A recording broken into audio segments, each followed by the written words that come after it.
Okay, Pilipinas, Luzon, Visayas at Mindanao, magandang araw po sa inyo. Nako, isang DDS nahuli, nagpapakalat na naman ng fake news. Hoy, ang Korte Suprema na nakahuli sa inyo. Itigil nyo na yan. Kilala nyo ba itong EB Jugalbot? Ayan, ka-coffee. Tumitrending ngayon yan. Kung kilala nyo yung EB Jugalbot, isang DDS, solid DDS siyang ka-coffee. Tinignan natin yung kanyang account. Abay, very affiliated pala ito kay Vic Rodriguez. Sino pa ba? Kay ano pangalan niya? Yung taga-SMNI, yung Ka-Eric yan. Si Ka-Eric at iba pa po mga DDS. Abay, nagpapakalat ng fake news patungkol daw po dito sa mandatory daw po na drug testing na ipinatutupad po ng Korte Suprema sa kanilang mga judges at sa kanilang mga staff. At maging si Harry Roque, nadamay din naman dito. Pinost siya pa yan. At actually, ang pinupunto nila, china-challenge nila si PBBM na magpa-test na rin daw. Tulad ng ginagawa dito ng Korte Suprema. Kasi daw, dapat daw si VP Inday, ilan pa po mga opisyalis ng gobyerno, dapat po magpa-test din daw po sila.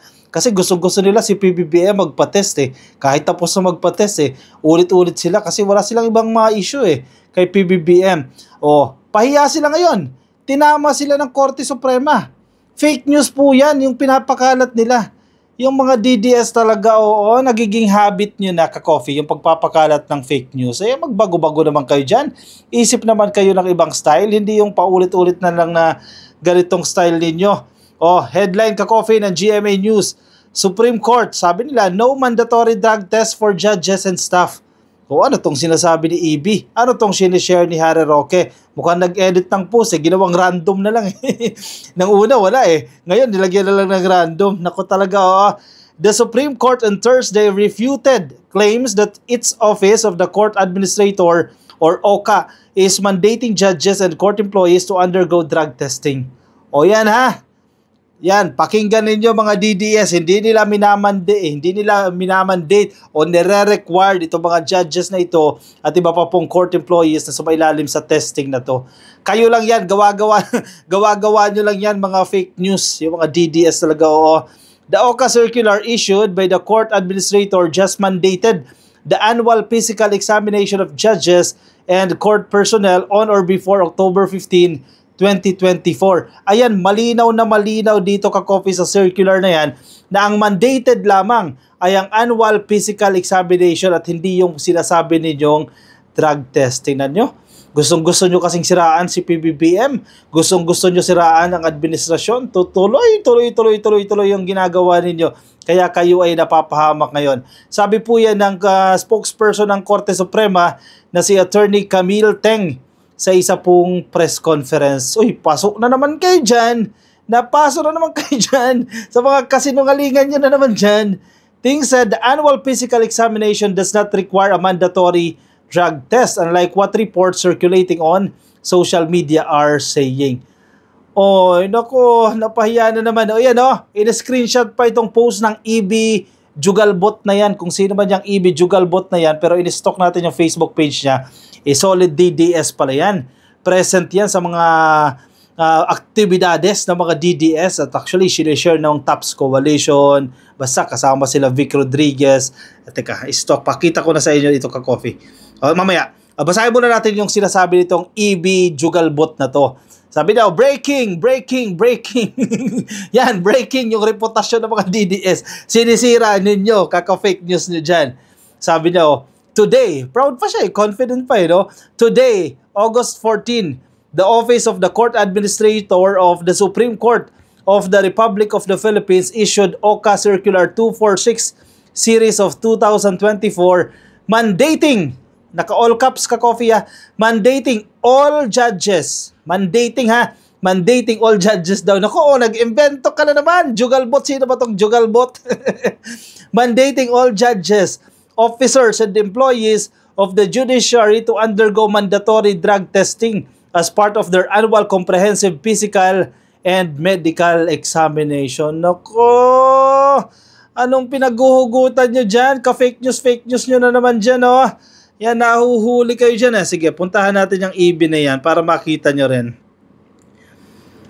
isa sa nagpapakalat ng ka-fake newsan. Ayan verified pa sa Facebook Naka-blue check pa. Ayan, check ninyo ka-coffee. EB Jugalbot. Ayan, naka-blue check pa po yan. Tingnan natin yung post niya. Baka di niya pa binubura yung pagpapakalat niya ng fake news. Tingnan natin. Baka binura na. Baka may nagsabi, oy sir, napaso tayo. Burahin mo yung fake news mo. Teka. Nasaan na yon? Baka nagbura na ng post. Nagbura na ba ng post? Nag-edit ata ng post Ito. Andito pa. 23 hours ago. Ito confident pa siya Ayan, false na yan. Tinag na ng Korte Suprema yan na false yung post na yan ng EB na yan. EB Jugalbot, teka ha. Grabe pala ito magpakalat ng fake news ito mga to. At actually, marami siyang nabudol dito mga DDS din. Nabudol, share.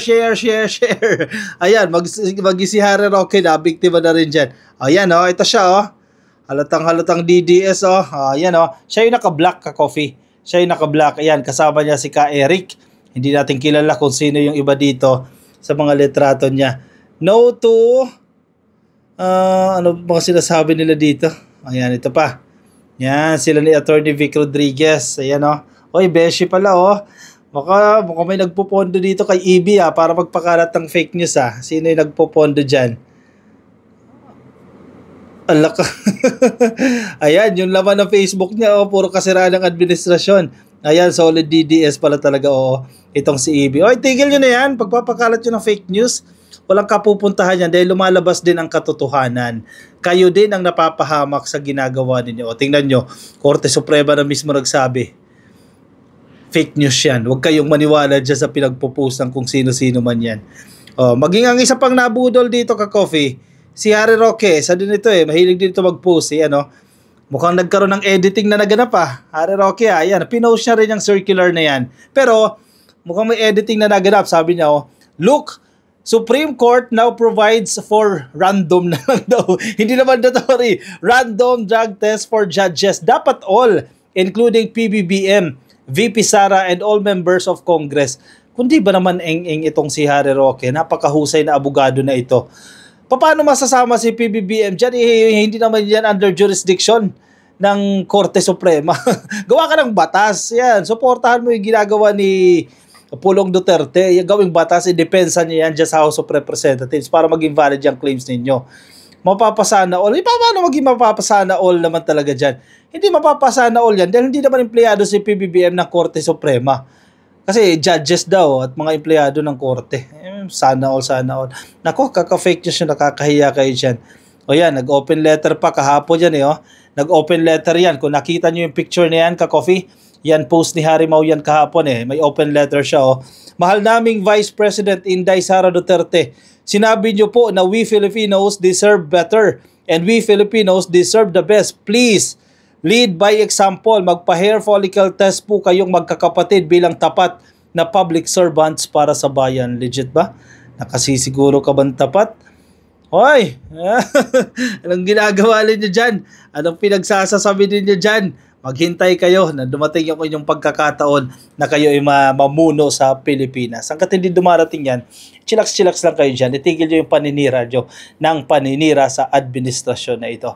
O siya, anong komento ninyo dyan, ka-coffee? Anong reaksyon ninyo dyan? Ilagay sa ating comment section para babasa rin po ng iba nating mga ka-coffee. Kung nasa Facebook po kayo, sige, pasuyo na lang, ka-coffee. Please like and follow ko na sa Facebook. At kung nasa YouTube naman po kayo, pasuyo na lang din. Please click lang po yung subscribe.